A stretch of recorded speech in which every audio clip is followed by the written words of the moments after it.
ये लीजिए कीमा हो गया, ठीक है। अब इसे हम डिश आउट करते हैं और आपको दिखाते हैं। इसमें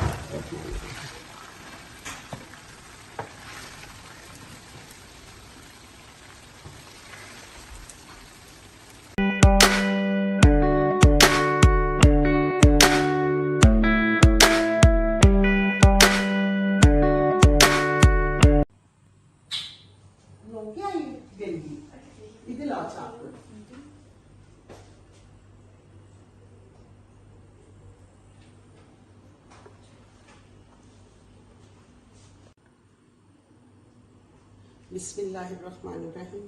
अस्सलाम वालेकुम। आज मैं आपको आलू कीमा बनाना सिखाऊंगी, ठीक है।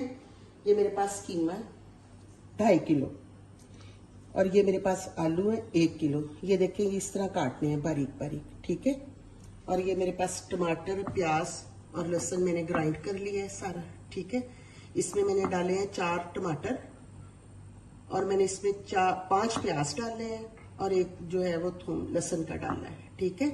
ये मेरे पास ये देखिए नमक, मिर्च 2 बड़े चम्मच, हल्दी, सूखा धनिया और ये है काली मिर्च और ये है चाट मसाला और ये है चिकन पाउडर, ठीक है। और ये धनिया है, ये गरम मसाला है और ये साबुत मसाला है थोड़ा सा, और ये हरी मिर्च है। बिस्मिल्लाहिर्रहमानिर्रहीम। चलिए शुरू करते हैं।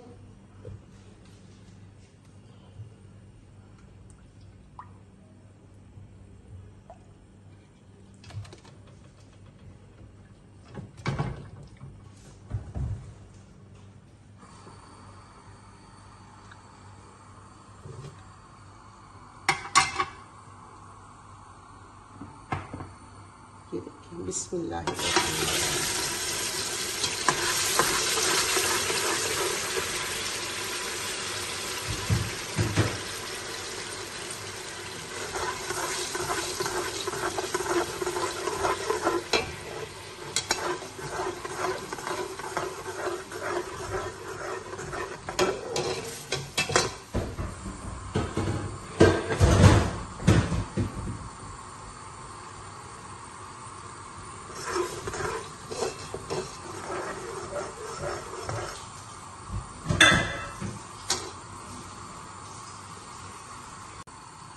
ये मसाले अब इसमें डाल दें। बिस्मिल्लाहिर्रहमानिर्रहीम।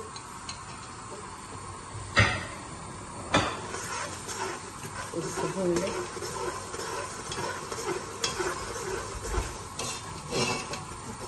ये मेरे पास ना मटन का कीमा है,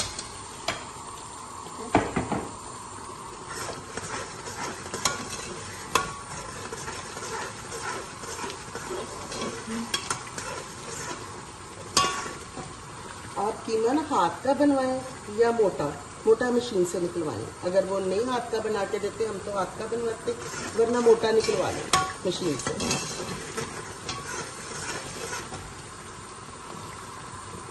अब ये आप इसमें कीमा डाल दें। बिस्मिल्लाहिर्रहमानिर्रहीम।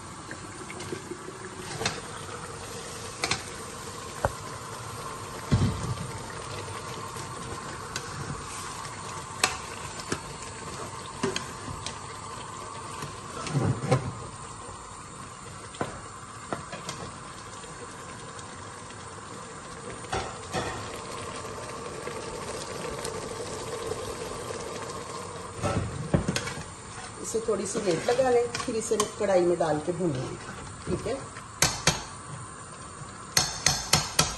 थोड़ा सा पानी डालें ताकि कीमे का भी खुद ही पानी निकल आता है। पानी इतना सा डालें कि ये लगे ना, और 15 मिनट इसको आप या 10 मिनट वेट लगा लें। अगर आपके पास बीफ का कीमा है वो भी इसी तरह पकाइएगा। आप उसको जो है 20 मिनट वेट लगा लें। अगर ये मटन का है तो आप इसे 10 मिनट लगा लें, ठीक है। अगर चिकन का है तो इसे वेट लगाने की ज़रूरत ही नहीं है, तो वैसे ही हो जाना है।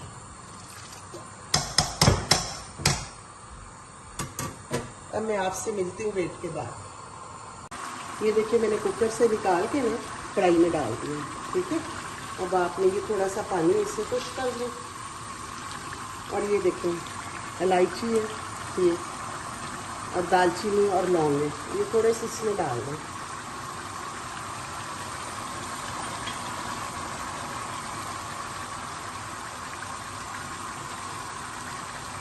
और ये 1 चम्मच देसी घी है। आप ये एंड पे डाल दिया करें ऐसी चीज़ों में, तो ऐसे ही लगेगा देसी घी में पका है।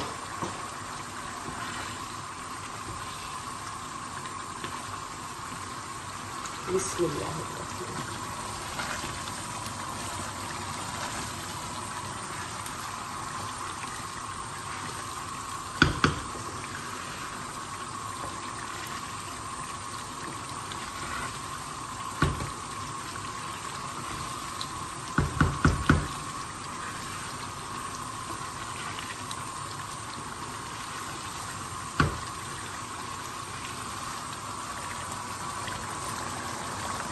आप इसकी माशाल्लाह रंगत देखो, आप खाएंगे आपको खुद ही टेस्ट आएगा कि ये कितना टेस्टी बना है।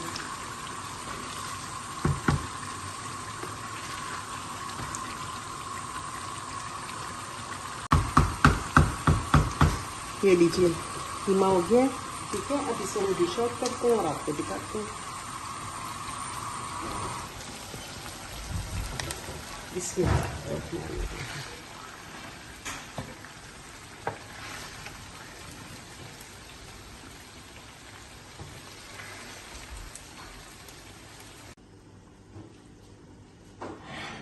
देखिए, आपको ये पसंद आएगा इंशाल्लाह ताला। ठीक है, आप खुश रहें, आबाद रहें, अपनी दुआओं में मुझे याद रखें और प्लीज़ मेरा साथ दीजिए। अल्लाह हाफिज़।